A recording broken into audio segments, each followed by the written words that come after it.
This video goes with Section 73 of Hansen and Quinn's Greek and Intensive course and covers alpha contract verbs.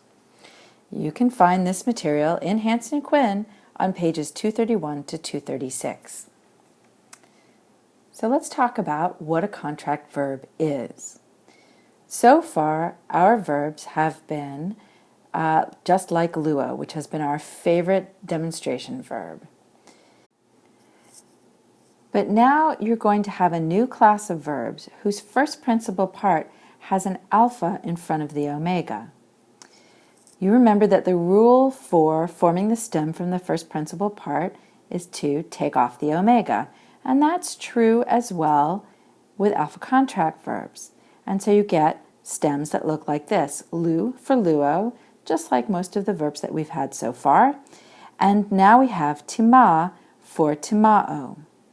The thing is, that alpha combines with the vowels of the endings that are for all of the tenses and voices and moods that you know.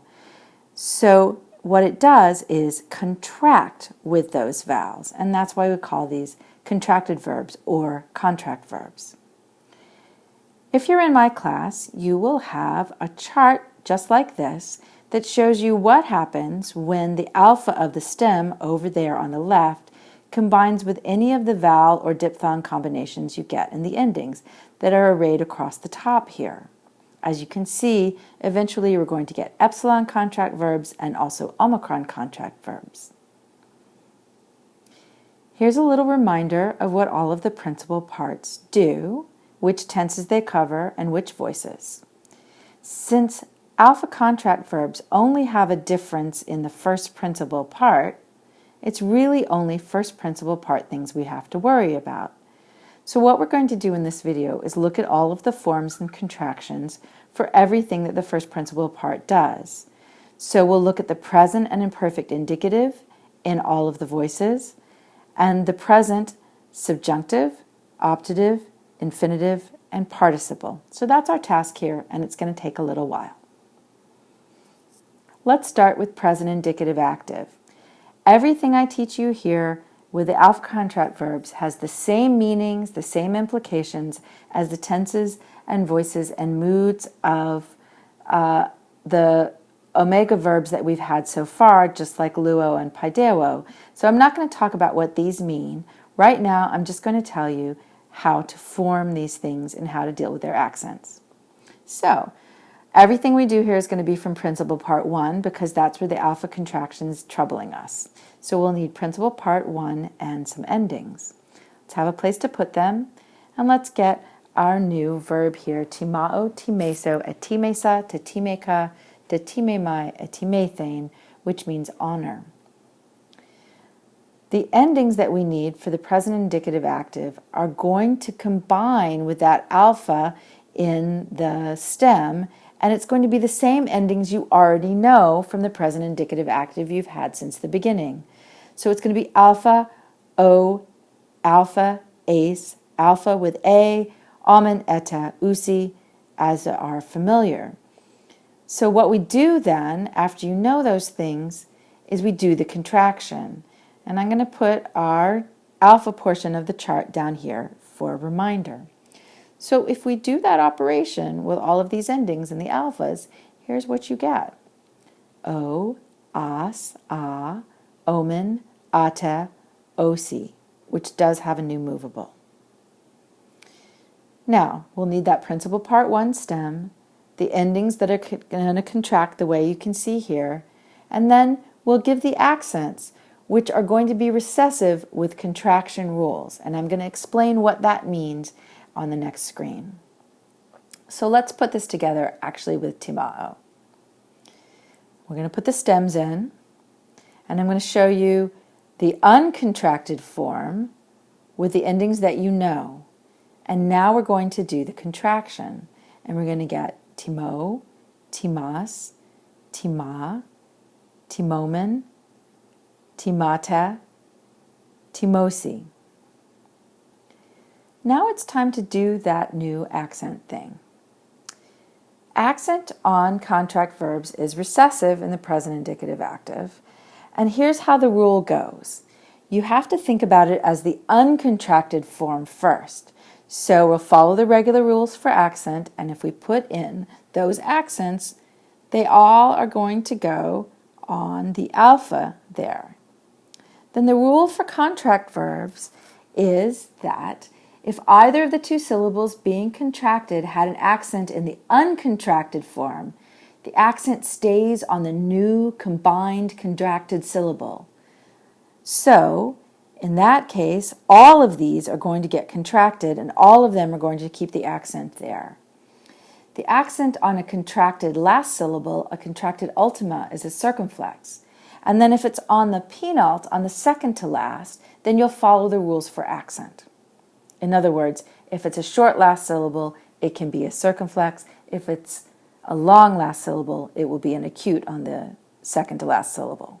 Okay, let's see what happens here. If we put the accent on the combined syllable omega there, it's going to be a circumflex because it's on the ultima. The same on as and a. It's on the combined syllable there, the contraction of alpha and omicron, and it's on the penult. And since the last syllable is short, it can be a circumflex. The same thing happens in the second person plural and also in the third person plural. Notice what we do by convention with the first person singular present indicative active. The real form, the form that you would see in Greek in the wild if somebody says I honor, will be timo. But by convention in vocabularies and dictionaries and lexica, we show the uncontracted form of the first principal part so that you can see that it's a contract verb and you can see which vowel is there to be contracted. Okay, let's move on. The present indicative middle passive, of course, we'll use the first principal part and its endings. And so here's our verb and places to put our endings. And again, we're going to see the endings that you know oh so well with the alphas there to do the contraction with. And here's how the forms turn out.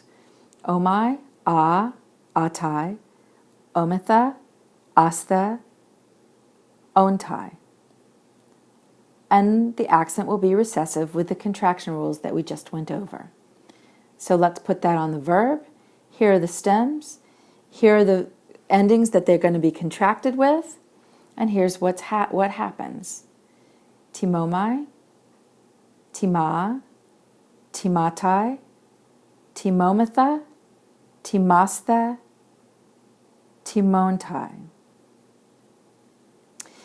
Notice that whether you contract the alpha with an eta and iota subscript or an epsilon iota diphthong in the second person singular, either way it comes out to be an alpha with an iota subscript. Okay, it's time to put the accent in. Here they are on the uncontracted forms. And remember, if the accent falls on one of the two vowels to be contracted, it's going to try to stay there in the contracted form. So here's what happens. It's going to be on the omega in timomai, and because alpha iota is short at the end of the word, for the purposes of accent, it's going to be a circumflex. Here it's on the combined syllable, and it's an ultima, so it's a circumflex. Here it's on the alpha, which is in fact a long alpha, second to last, and the last syllable is short because of the rule about alpha iota, and so we get a circumflex. Now, in timomitha, it stays on the combined syllable, on the omega, but it's third to last, and so there's no way that it can be a circumflex, and it stays an acute. And then a circumflex on the penult for the second person plural, timastha, and another circumflex on the penult in timontai. Be aware that tima, with the alpha and iota subscript at the end, can be either second person, singular, indicative middle passive, which you see here, but the form looks exactly the same as the third person singular indicative active that you saw before. Now we can move on to the imperfect indicative active. first principal part and endings, but this time, because it's imperfect, we'll add the past indicative augment. So here is the alpha with the endings that you know so well, and we're going to do the contraction. Let's get that chart in there. And here's how the endings come out. On, as, omen, ate, on. The accent will be recessive with contraction rules. Well, let's put that all together. There's the augment and the stem and the endings we know, and so now we'll do the contraction, and we will get etimon, etimas, etima, etimomen, etimata, and etimon. Now it's time to do the accents.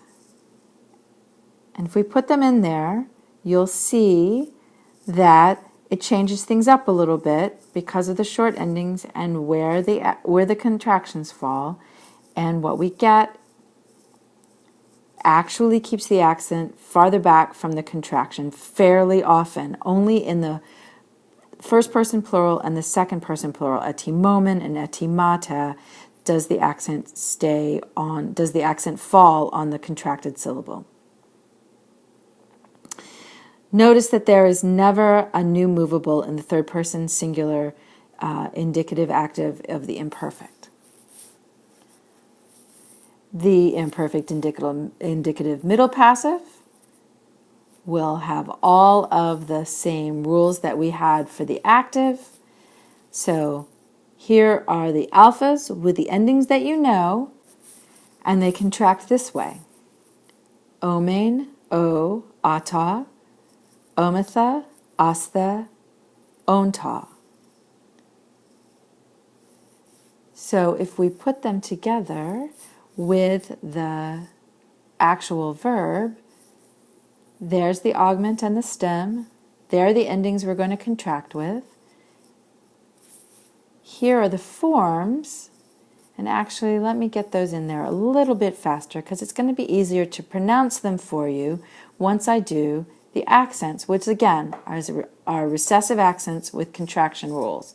So if we put the accents in on the uncontracted form, in the middle passive, you can see that all of them fall on one of the vowels that are going to be contracted in the final version. So if we put in the contracted rule accents, we're going to get etimomen, etimo, etimato, etimometha, etimastha, etimonta. Okay, that's it for the indicative. Now let's move on to the subjunctive, and I think you can see how this pattern goes. We're going to need principal part 1 and the endings that we already know, and then we're going to do the contraction on them. And so here we get o, as, a, omen, ate, osi. And the accent will be recessive with contraction rules.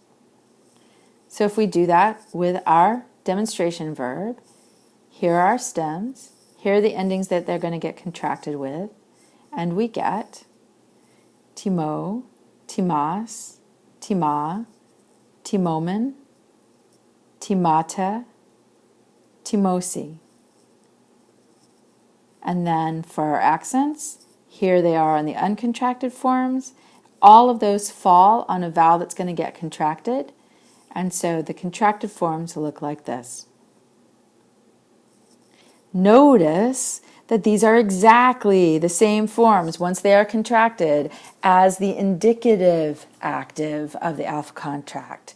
Context will have to tell you which one you're dealing with. The present subjunctive middle passive has first principal part and endings, so alpha and the endings that you already know, and when they are contracted, they look like this. Omai, a, atai, ometha, astha, ontai. And of course, the accent will be recessive with contraction rules. So let's put that together with timao And there are our stems and the endings that we know. And here's how they combine. Timomai, tima, timatai, timometha, timastha, timontai. Then we'll do the accent. Let's put the accents on the uncontracted forms and then follow the rules to put them on the contracted forms. Once again, these forms of the subjunctive middle passive in the present are the same as the present indicative middle passive, and you'll have to look to context to tell you which one is which.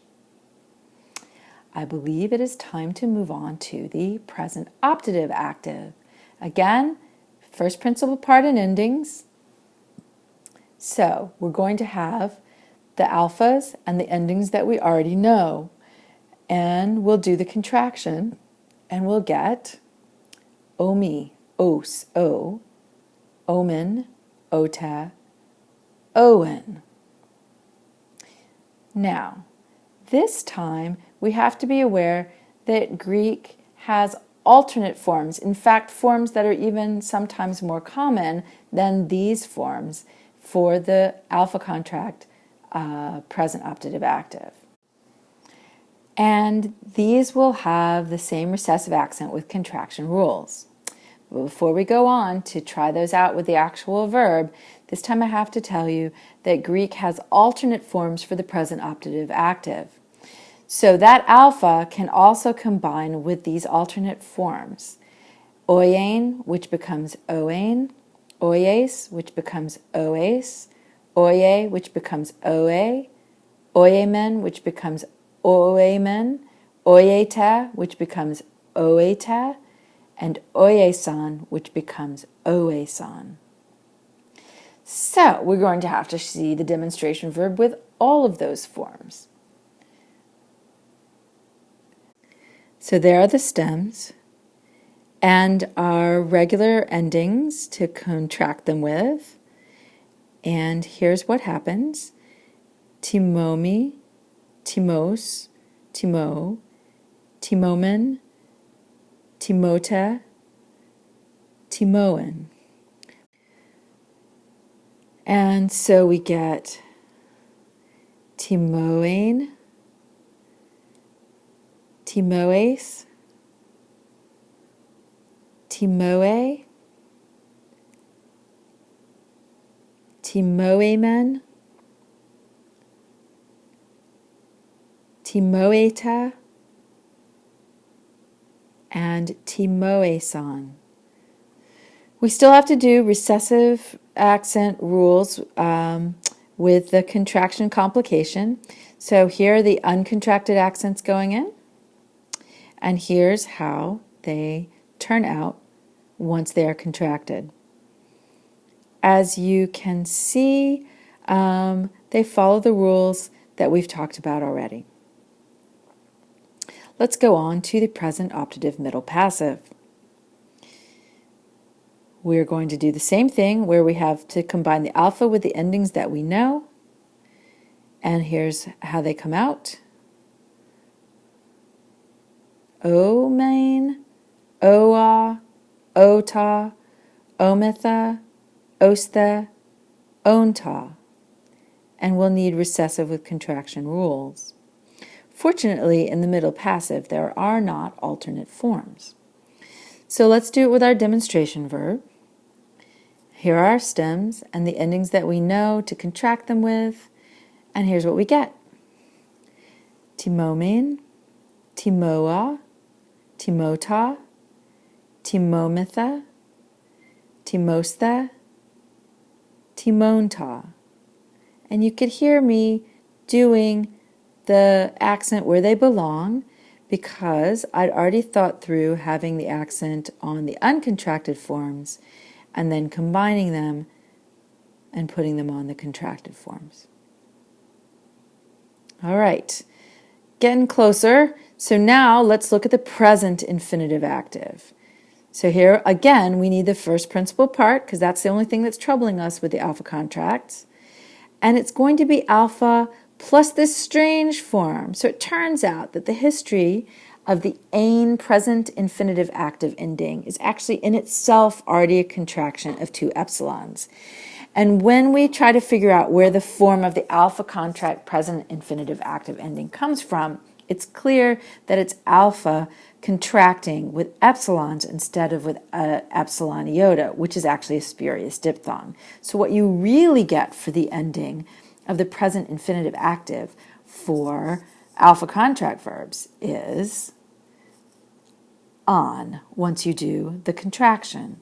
So here is the stem and what we're contracting it with, and here is how the form actually comes out.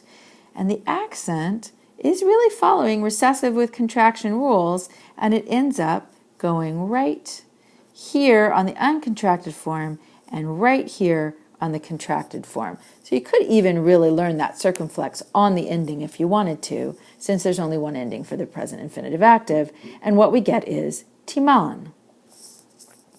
The present infinitive middle passive, also first principle part and one ending, and that ending is the ending that we know, so we're going to be contracting the alpha with esthai, and that form ends up being asthai. We'll do the combination with the stem there, and what comes out is timasthai, and you can hear me already doing the accent. There it is on the uncontracted form, and that means it ends up on that long alpha in the middle for timasthai. That just leaves participles. So, present participle active, it's going to be first principle part and endings. So here are the masculine, feminine, and neuter nominative singular participle endings for the present participle active that you know from luo type verbs.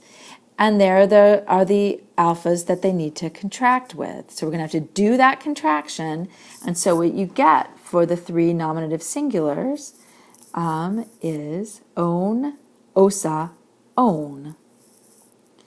So if we put that with our stem tima and do the contraction, what we get is timon, timosa, timon. Now, as you know, you're going to have to decline a participle in all of the cases, numbers, and genders. So first, let's get the accent on there. And there it is on the uncontracted form. And there it is following the contraction rules on the contracted forms. And now we need to see what happens when we get to the genitive so that we can do all of the cases, numbers, and genders so that we know the stem. And here's what you get. Timontos, timoses, timontos. And following the rules for accent for participles, the accent stays persistent on that omega all the way through all the cases and numbers. And it follows the rules for persistent accent about whether it has to change from a circumflex to an acute.